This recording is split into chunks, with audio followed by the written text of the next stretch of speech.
یقیناً آپ اس نام کو پہلی بار سن رہے ہیں یا آپ نے اس کا نام تو سنا ہوگا، لیکن اس کی بہادری اور اولو العزمی سے آپ ناواقف ہوں گے۔ یہ خلافت عثمانیہ کا وہ بہادر جرنیل تھا جو اکیلا تنہا عرب باغیوں اور برطانیہ اور اس کے اتحادی افواج سے 72 دن تک لڑتا رہا، اور بعد میں برطانیہ نے اس کے بہادری اور دلیری سے متاثر ہو کر ان کو صحرائی چیتا یا ٹائیگر آف دی ڈیزرٹ کا خطاب دیا تھا۔ تاریخ اس سے مدینہ کے محافظ کے نام سے جانتی ہے۔ وہ خلافت عثمانیہ کا ایک بہادر جرنیل تھا، لیکن جس چیز نے اس کی شخصیت اجاگر کی وہ تھا اس کا حضور صلی اللہ علیہ وسلم سے تعلق اور عشق۔ پہلی جنگ عظیم کے دوران برطانیہ تقریباً ہر جگہ سلطنت عثمانیہ کے ہاتھوں شکست پہ شکست کھاتا جا رہا تھا، تو اس نے ایک چال سوچی۔ اس نے شریف مکہ حسین بن علی جو کہ حجاز کا گورنر تھا اپنے ساتھ اس لالچ پہ ملا لیا کہ جنگ کے اختتام پر اس سے مسلمانوں کا خلیفہ بنایا جائے گا۔ شریف مکہ نے خلافت عثمانیہ کے خلاف بغاوت کر دی اور مکہ اور جدہ پر قبضہ کر لیا۔ اس کے بعد وہ مدینہ کی طرف بڑھا۔ اس کے ساتھ انگریز اور فرانسیسی فوجیں بھی تھی اور لارنس آف عربیہ نامی بدنام زمانہ جاسوس بھی تھا۔ انہوں نے 1916 عیسوی کو مدینہ کا محاصرہ کر لیا۔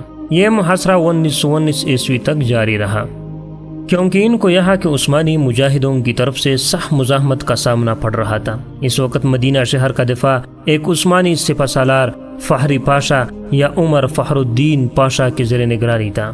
یہ شخص انتہائی دلیر اور صاحب ایمان تھا۔ مدینہ منورہ کے باسی اس کی بہادری اور حسن انتظام پر اس سے بہت پسند کرتے تھے۔ عربوں کی عدالی کی وجہ سے عثمانیہ کو شدید دھچکا لگا اور برطانیہ اور اس کی اتحادی بڑی تیزی سے عثمانیہ کے علاقوں کو اپنے قبضے میں لیتے جا رہے تھے۔ عثمانیہ کی اتحادی بلغاریہ کے ہتھیار ڈالنے پر جرمنی نے بھی ہتھیار ڈالے، اور اسی وجہ سے بالآخر سلطنت عثمانیہ کو بھی برطانیہ اور اتحادیوں کے سامنے ہتھیار ڈالنے پڑے۔ اس وقت شریف مکہ اور ان کے بیٹے علی، فیصل اور عبداللہ اس خیال میں تھے کہ اب فخر الدین بھی ہتھیار ڈال دے گا اور مدینہ اس کے ہاتھ آ جائے گا، لیکن فخر الدین نے ہتھیار نہیں ڈالے اور برابر لڑتا رہا۔ مدینہ شہر کو سامان رسد پہنچانے والے ٹرین کو انگریز ناکارہ کر چکے تھے، اور اسی طرح فخر الدین کو باہر سے کوئی امداد نہیں پہنچ رہی تھی۔ محاصرے کے دوران مدینہ پر 130 بار حملہ کیا گیا، اور 30 اپریل 1918 کو مدینہ کی مقدس سرزمین پر 300 بم برسائے گئے۔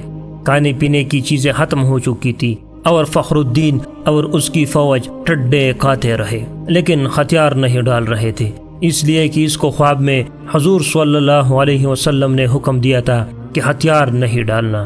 ایک ترک مصنف لکھتا ہے، ایک مرتبہ 1918 عیسوی میں جمعہ کے دن فخر الدین پاشا مسجد نبوی میں نماز کے دوران خطبہ دینے ممبر کی سیڑھیوں پر چڑھنے لگا تو آدھے ہی راستے میں رک گیا اور اپنا چہرہ حضور صلی اللہ علیہ وسلم کے روضے مبارک کی طرف کرتے ہوئے کہنے لگا، اے اللہ کے رسول صلی اللہ علیہ وسلم، میں آپ صلی اللہ علیہ وسلم کو کبھی نہیں چھوڑوں گا۔ اس کے بعد اس نے نمازیوں اور شخ سواروں سے ولولہ انگیز خطاب کیا، مسلمانوں، میں تم سے حضور صلی اللہ علیہ وسلم کا نام لے کر جہاد کی اپیل کرتا ہوں، جو اس وقت میرے گواہ بھی ہے۔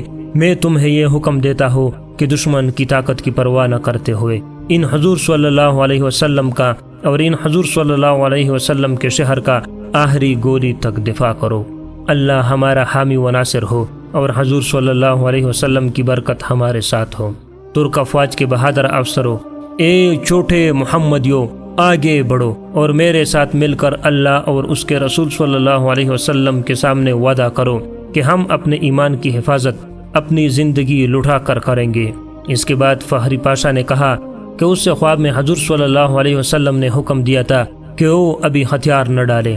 اگست 1918 عیسوی میں جب اس سے شریف مکہ کی طرف سے پیغام آیا ہتھیار ڈال دو تو اس نے ان الفاظ میں جواب دیا، فخری پاشا کی طرف سے جو عثمانی افواج کا سپہ سالار اور سب سے مقدس شہر مدینہ کا محافظ اور حضور صلی اللہ علیہ وسلم کا ادنا غلام ہے، اس اللہ کے نام سے جو ہر جگہ موجود ہے، کیا میں اس کے سامنے ہتھیار ڈالو جس نے اسلام کی طاقت کو توڑا، مسلمانوں کے درمیان ہنریزی کی اور امیر المؤمنین کی خلافت پر خطرے کا سوالیہ نشان ڈالا اور خود کو انگریز کے ماتحت کیا۔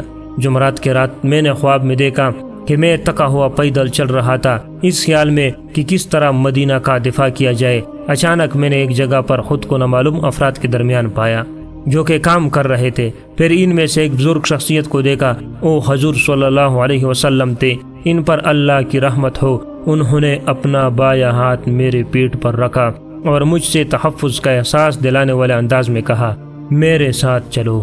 میں ان کے ساتھ 3-4 قدموں تک چلا اور پھر بیدار ہو گیا۔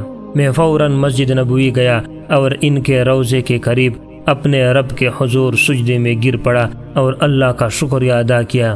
اب میں حضور صلی اللہ علیہ وسلم کی پناہ میں ہوں جو میرے سپہ سالار اعلیٰ ہے۔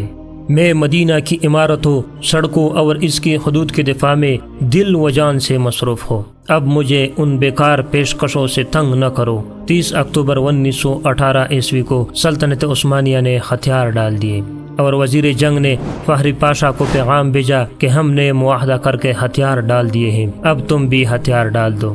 لیکن فخری پاشا نہ مانے اور اپنی تلوار حوالہ کرنے سے انکار کیا۔ اس پر عثمانیہ نے اس سے عہدے سے برطرف کر دیا، لیکن اس کے باوجود بھی وہ ڈٹے رہے اور اسی طرح لڑتے رہے۔ اسی طرح جنگ ختم ہونے کے باوجود یہ صحرائی چیتا، یہ عاشق رسول صلی اللہ علیہ وسلم 72 دن تک اکیلے عرب باغیوں اور برطانیہ اور اس کے اتحادیوں سے لڑتے رہے اور اپنے چھوٹے سے دستے سے مدینہ کی حفاظت کرتے رہے۔ آخر کار اس کے اپنے ہی ساتھیوں نے تنگ آ کر خود اس کو پکڑ کر دشمنوں کے حوالے کیا۔ 2 فروری 1919 عیسوی کو شریف مکہ کے بیٹے علی اور عبداللہ شہر مدینہ میں داخل ہوئے اور 12 دن تک شہر نبی صلی اللہ علیہ وسلم میں لوٹ مار کرتے رہے۔ 4850 گھروں کو جن کو فخر الدین نے تالے لگوائے تھے انہیں توڑ کر لوٹ لیے گئے۔ فخر الدین نے 2 سال مالٹا میں قید میں گزارے۔ 1921 عیسوی کو رہائی ملنے کے بعد دوبارہ ترکی افواج میں شامل ہوئے اور یونان اور فرانسیسیوں کے خلاف جنگیں لڑی۔ اس کے بعد وہ افغانستان میں ترکی کے سفیر رہے۔ 22 نومبر 1948 کو دل کا دورہ پڑا اور اپنے خالق کے حقیقی سے جا ملے۔ اس کی خواہش کے مطابق اس سے استنبول میں دفن کیا گیا۔ اللہ آپ کی قبر کو نور سے بھر دے۔ افسوس اس بات کی ہے کہ ہمارے نسل سرے سے اس کے نام سے واقف ہی نہیں۔ ایک سوچے سمجھے سازش کے تحت ہمیں سوشل میڈیا اور فضول فلم و ڈراموں میں مشغول کیا گیا تاکہ ہم اپنے آباء و اجداد کی ان ایمان افروز کارناموں سے بالکل بے خبر رہے اور ہمارے اندر وہی عقابی روح پیدا نہ ہو۔ اس جرنیل کی داستان پڑھنے کے بعد شاید ہر کوئی خواہش کرے گا کہ کاش اس کی جگہ وہ خود ہوتا اور اس سے حضور صلی اللہ علیہ وسلم کی طرف سے اسی طرح حکم مل پاتا۔ اپنے بچوں کو اس قسم کے واقعات سے ان کی تربیت کرے تاکہ دشمنان اسلام کو ایک بار پھر فخر الدین پاشا کا سامنا کرنا پڑے۔ اللہ ہم سب کا حامی و ناصر ہو۔ مجھے دیجیے اجازت، اپنا خیال رکھیے۔